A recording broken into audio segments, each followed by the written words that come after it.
कहानी एक छोटी सी गरीब लड़की की। पंडित जी ने दिवाली पूजा का मुहूर्त सुबह 6 बजे का बताया है। तुम सारी तैयारी अभी से कर लो। घनश्याम जी दुकान से घर आते ही अपनी पत्नी से बोले। पत्नी बोली, अरे वाह, आज तो आप बड़ी जल्दी घर आ गए। हाँ भाग्यवान, सारा कामकाज मुनीम जी के भरोसे छोड़कर आया हूँ। आखिर कल की माँ लक्ष्मी पूजा की तैयारियाँ भी तो करनी है। तो पत्नी बोली, पूजा की बाकी सामग्री तो घर पर ही उपलब्ध हो जाएगी।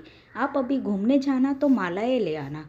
घनश्याम जी ने तुरंत वस्त्र बदले और पड़ोसी वर्मा जी को आवाज़ लगाई और शाम की सैर पर निकल गए। घनश्याम जी आज पैर बाजार की तरफ कैसे? भिन्न रास्ते की ओर बढ़ते हुए वर्मा जी ने पूछा। घनश्याम जी बोले, बस जरा कुछ मालाएं खरीदनी है। बाजार में फूलों की स्थायी दुकानों के साथ साथ जमीन पर टोकरियां लिए अस्थायी विक्रेता भी बैठे हुए होते हैं। जगह भाव करने के बाद घनश्याम जी की नज़र एक छोटी सी लड़की की ओर पड़ी। स्थायी दुकान वाले तो 1 रुपया भी कम नहीं करेंगे, यह सोचकर घनश्याम जी वह टोकरी वाले के पास गए। टोकरी में थोड़ी सी फूल और मालाएं बची थी।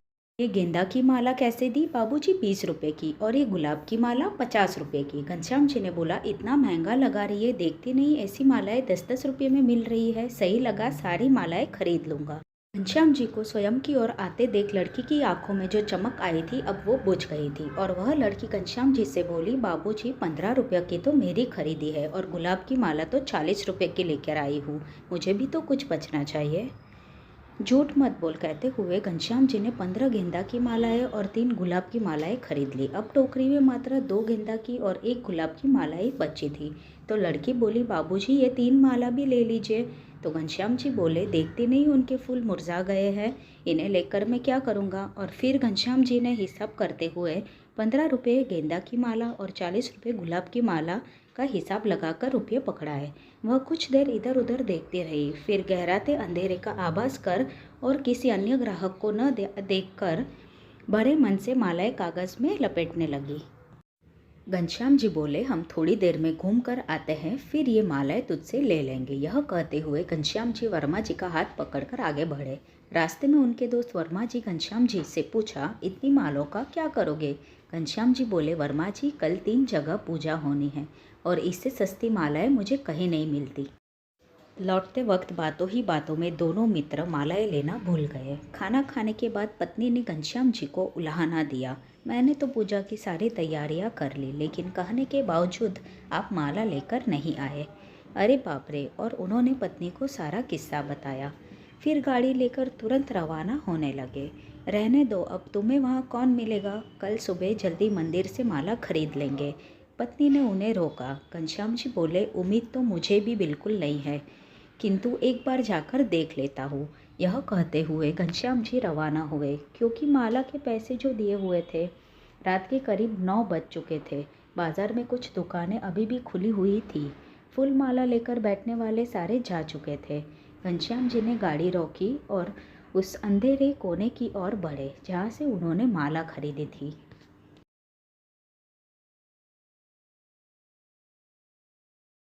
वह लड़की अभी भी टोकरी लेकर वहीं बैठी थी और घनश्याम जी को देखते ही बोली, बाबूजी अब इतनी देर से आए हैं, आपको पता भी है मेरा घर कितना दूर है, मेरी माँ घर पे भूखी होगी और पता है यहाँ पर पुलिस वाले और बदमाशों ने मुझे कितना परेशान किया।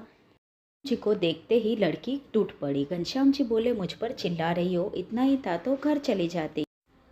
तभी लड़की बोली, ऐसे कैसे चली जाती, आपकी अमानत जो मेरे पास थी। यह सुनकर घनश्याम जी स्तब्ध रह गए। कुछ क्षण बाद घनश्याम जी बोले, तो क्या हुआ, अगर मालाएं ले भी जाती तो मुझे क्या फ़र्क पड़ता। घनश्याम जी की बात सुनकर वह लड़की बोली, आपको फ़र्क नहीं पड़ता बाबूजी, पर हमें फ़र्क पड़ता है। अगर मैं आपको यहाँ नहीं मिलती तो क्या आप कभी सड़क पर बैठकर धंधा करने वाले हम जैसे छोटे लोगों पर विश्वास करते? आप हमें चोर समझते और फिर कभी हमसे सामान ना खरीदते। माँ ने सिखाया है कि ग्राहक का विश्वास ही हमारी सबसे बड़ी पूंजी है। तब घनश्याम जी बोले, अगर मैं रात भर नहीं आता तो? लड़की बोली, तो मैं घंटे भर और इंतज़ार करती और फिर आपके नाम से मंदिर में मालाएं चढ़ा देती। घनश्याम जी के शब्द अब कहीं खो गए थे। घनश्याम जी कुछ देर तक लड़की की ओर लगातार देखते रहे, फिर उन्होंने एक माला निकालकर लड़की के गले में डाल दी और हाथ में 500 का नोट पकड़ाया। फिर शेष मालाएं गाड़ी की डिक्की में रखी और उसका हाथ पकड़कर सामने की होटल में ले गए और खाना पैक करवाने का आदेश दिया। लड़की ने विरोध किया, लेकिन घनश्याम जी के आगे उसकी एक न चली। चल, मैं तुझे घर छोड़ देता हूँ। खाना पैक होते ही घनश्याम जी ने कहा।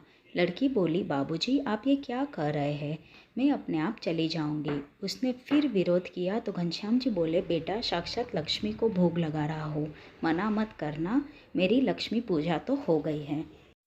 दोस्तों, इस कहानी से हमें यह सीखने मिलता है कि हमें बड़े बड़े व्यापारियों के साथ छोटे व्यापारियों का भी ध्यान रखना चाहिए, क्योंकि वह धन संग्रह के लिए नहीं, पेट भरने के लिए कमाते हैं। यही है गरीब लड़की की ईमानदारी की कहानी। अगर कहानी पसंद आई है तो लाइक, शेयर और सब्सक्राइब करना। धन्यवाद।